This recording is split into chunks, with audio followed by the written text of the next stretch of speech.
Bem-vindo ao podcast Igreja Sem Paredes. O meu nome é Rafael Santana Rossi e esse é o 10º episódio da nossa primeira temporada.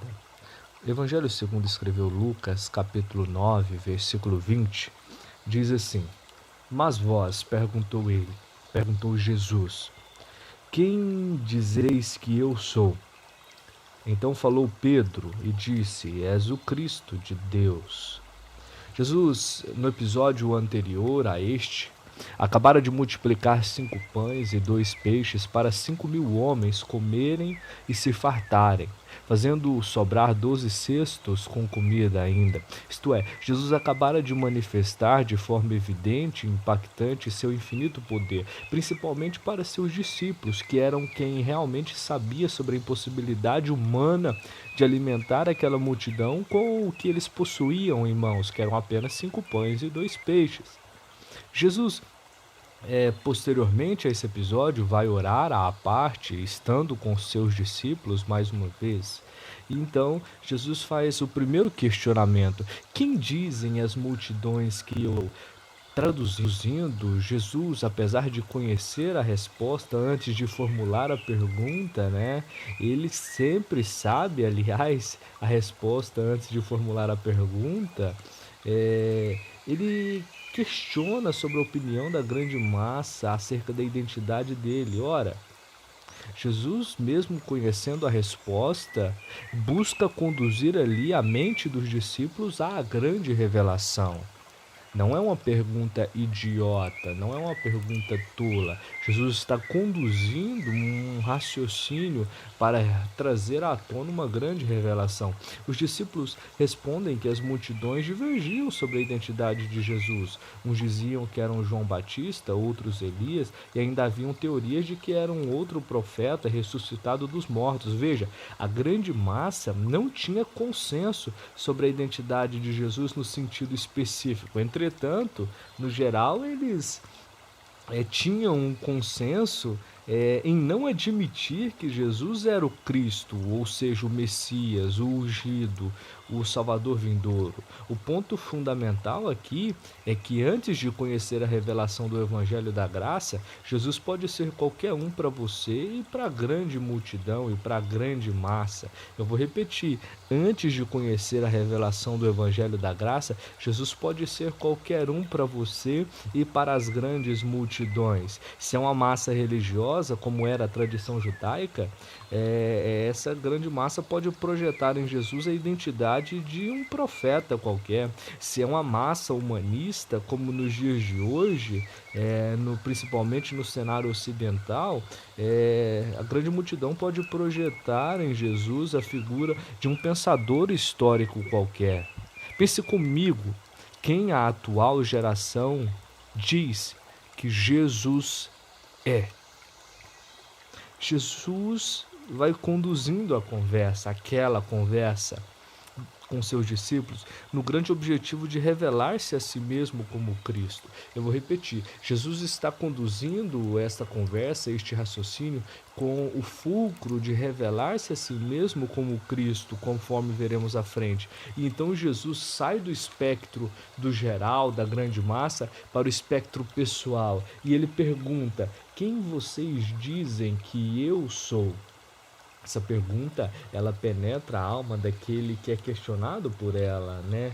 Quando leio, sempre que leio essa pergunta, a minha alma estremece. O próprio Cristo perguntando qual a percepção sobre você que ele teria gerado. Um profeta? Um agitador qualquer, como diria a canção da Nívia Soares, né? As percepções sobre a identidade de Jesus Cristo na vida do ser humano pode ser afetada diretamente pelos traumas que porventura tenha o afligido. Um homem ou mulher que tenha experimentado o lado mais cruel e mal da sua própria humanidade, repito, o lado mais cruel e mal da sua própria humanidade, pode projetar essa, entre aspas, responsabilidade para o Salvador que não o salvou, né? Para o Salvador que não o livrou de toda essa maldade, de toda essa crueldade. Pedro respondeu à pergunta: És o Cristo de Deus, és o Filho de Deus. Cristo para os judeus era um termo que designa ou que designaria historicamente o Salvador vindouro, o Messias. Pedro, então, na verdade, responde para Jesus: você é o Salvador que há de vir. A percepção de Pedro, marcada pela presença de Jesus e pelo contato com o Evangelho vivo, era que ele era o Messias, o ungido. Mas eu agora pego essa pergunta e a projeto sobre você. Mas e você? Qual a sua resposta? Quem você diz que Jesus é? Qual as suas percepções pessoais sobre Jesus? Você pode ter se deixado marcar pelas dores da vida e responder de forma igual à grande massa humanizada: Jesus é um pensador histórico qualquer. Ou até mesmo dizer: Jesus para mim não é ninguém. Jesus para mim não é nada, não significa nada, não representa nada.